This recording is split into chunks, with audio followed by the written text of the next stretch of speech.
Hey, it's Mike over at fishyourassoff.com, and today what we're talking about is trolling with DOA terrorized. Well, not the big ones, the big terrorized.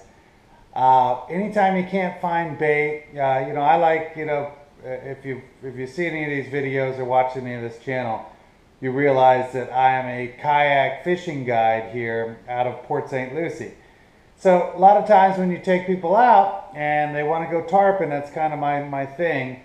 So you'd really want a nice little 6 to 8 inch mullet that you can pull behind, very slowly behind the kayak. Is one of my favorite ways of catching tarpon. Well, they're not always there. So there are other ways to go ahead and have a very similar presentation for the tarpon, just using artificials. And what I'm going to show you today is what I use when I can't find the right bait to pull behind the kayak. So let's go ahead and just look at it. All right. So, kayak fishing, trolling, DOA lures. All right, so here's the ones that I like to use right here. It's called the Big One Terror Eyes. They're out of Stewart. You can buy a kit like this. I hope you can see this. It's got a dark one, some light ones, chartreuse, and then kind of a reddish thing, and then different weighted eyes that you tie them to. And this is the kit you get. It's about 45 bucks. I'm going to show you how to rig it in a second. But basically, you have one of those tied on to a popping cork. And, this is just something I do. Different people have different ideas on this. But I make my leader according to the size of the fish. So if I see, 3-4 foot tarpon rolling around, well, I'm going to have a leader that's 3 or 4 feet long. That's just how I gauge it as I'm doing this. And let me just kind of show you the setup. All right, so I have a popping cork. Everyone knows what these are, right?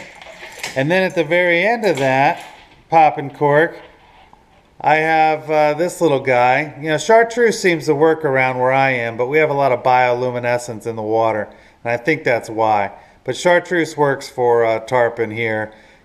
Port St. Lucie, Stewart, Jensen Beach, Fort Pierce, Vero Beach, because we have a lot of bioluminescence in the water. But that's all it is. So that's the terrorized, the Big One terrorized right there. And, just pulling that behind your kayak. Real slow. When I say slow, I mean I drift it. I don't even reel it a lot of times. I don't even paddle a lot of times, if the wind's blowing just right. I'm talking moving 2-3 miles an hour, through wherever the tarpon are. Just drifting with your bobber and then the leader underneath it.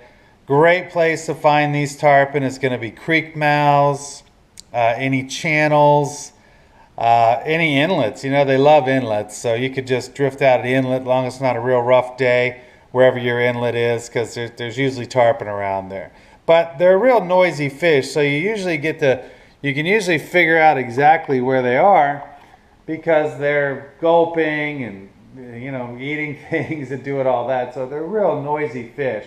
But that's just a real way to do that. And if you want to add a little bit of scent to it as well, to that Procure mullet scent seems to be the one that works real well with these terrorized and the tarpon. But that's just one of those things. People ask me different questions about, my kayak fishing, charters and things like that. And what do you do when you don't have bait? Well, this is one of the things I do when I don't have bait, and it works really well. You should definitely try it. There's more of this information right on our website. It's www.fishyourassoff.com. There's a how-to section of where to, what to, all kinds of videos, pictures, whatever. It's all there. So if you have any questions about fishing, especially in Florida, it's probably a good site for you to check out. But until next time, I think that's about it for today. We'll see you then. All right. Bye-bye.